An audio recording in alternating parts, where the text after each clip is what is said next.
alimony may not be ordered for a duration longer than the number of years that the marriage existed, unless, at any time before termination of alimony, the court finds extenuating circumstances that justify the payment of alimony for a longer period of time. Just because alimony can last as long as the marriage does not mean the court must award alimony for a period of time equal to the length of the marriage. Marriages of short duration may result in no alimony awarded at all. And if a couple who married in their 20s divorces in their 60s or 70s, it's a safe bet the court will not order alimony to be paid for 40 years or more. If neither you nor your spouse earns enough to support two households, the court might try to equalize your standards of living by calculating what alimony amount would allow both parties to have fairly equal incomes.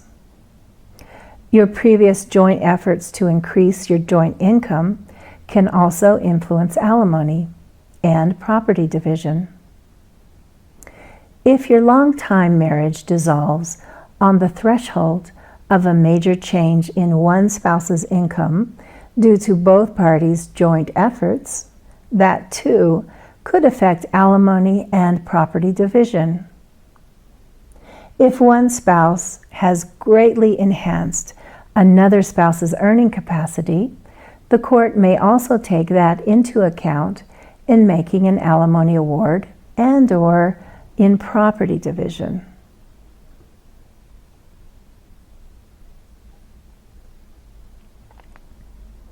Even after the divorce is final, the court can modify existing orders and make new orders pertaining to alimony.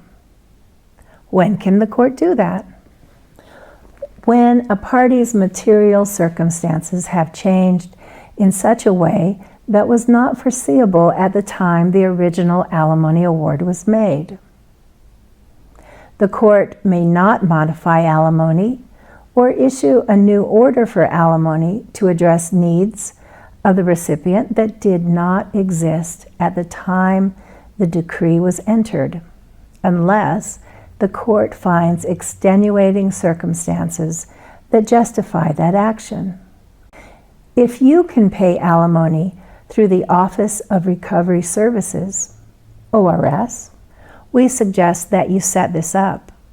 ORS can only collect alimony from you if it is also collecting child support from you. For a small processing fee, ORS automatically deducts payments from the payer's paycheck. ORS keeps very good records, which will be a huge help if any payment issue comes up. You no longer have to worry about making a payment or forgetting to make a payment. And because ORS keeps its own records, you don't have to worry about keeping records of payments yourself. Remember that you cannot have your alimony paid through ORS unless you also have a child support obligation owing at the same time that you have an alimony obligation. Otherwise stated, if you don't have a child support obligation that ORS is already collecting from you, then ORS cannot collect alimony from you and pay that to your ex-spouse. Alimony used to be tax deductible to the party paying it and taxable to the party receiving it, but not anymore. Now, the alimony payor has to pay income taxes on that money, and the alimony recipient does not pay income taxes on it. Child support is not tax deductible to the party paying it, nor is it taxable to the party receiving it. Divorce can have a profound impact on other areas of your life. Certain property transfers at the time of divorce can cause you needlessly adverse tax consequences, if you're not aware of the possibilities and your options for avoiding these adverse consequences. Married couples who file their income tax returns jointly rather than separately usually receive a tax benefit by doing so. But to qualify to file your joint return jointly as a married couple, you must have been married as of the end of the tax year, meaning December 31st. This is why some couples may ask the court to postpone the entry of their divorce decree until after December 31st of a given tax year. There are other situations in divorce where it may be unwise to file a joint tax return, such as in cases of tax fraud. We advise you consult with a tax accountant regarding the proposals discussed in your case. If you cover your spouse on your health insurance, don't drop him or her from the policy, at least until after the divorce is final. At that point, you have to drop your ex-spouse from your insurance because most employer health insurance plans won't allow you to insure your ex-spouse because he or she is no longer a family member eligible for coverage under your regular plan. You may be responsible for at least some of your spouse's medical bills while married anyway. Now, orders regarding health insurance and health cost coverage for minor children are mandatory and must be included in the decree for the benefit of your minor children, if you have minor children. Typically, all health care costs, including costs of premiums and uninsured medical costs, are ordered to be the responsibility of both parents, with those costs borne equally by both parents.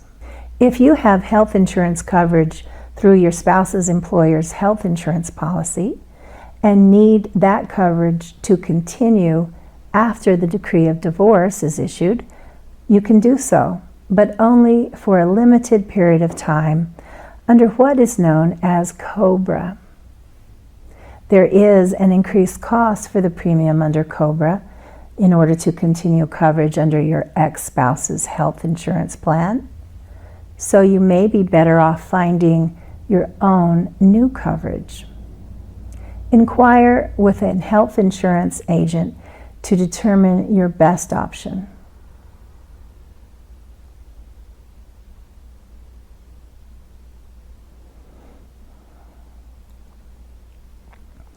Even during good times, we all find things to worry over. Outline problems in writing prior to calling your attorney to vent. It helps you to focus clearly. When going through a divorce, you will find many more things to worry about, and you will have good reason to worry.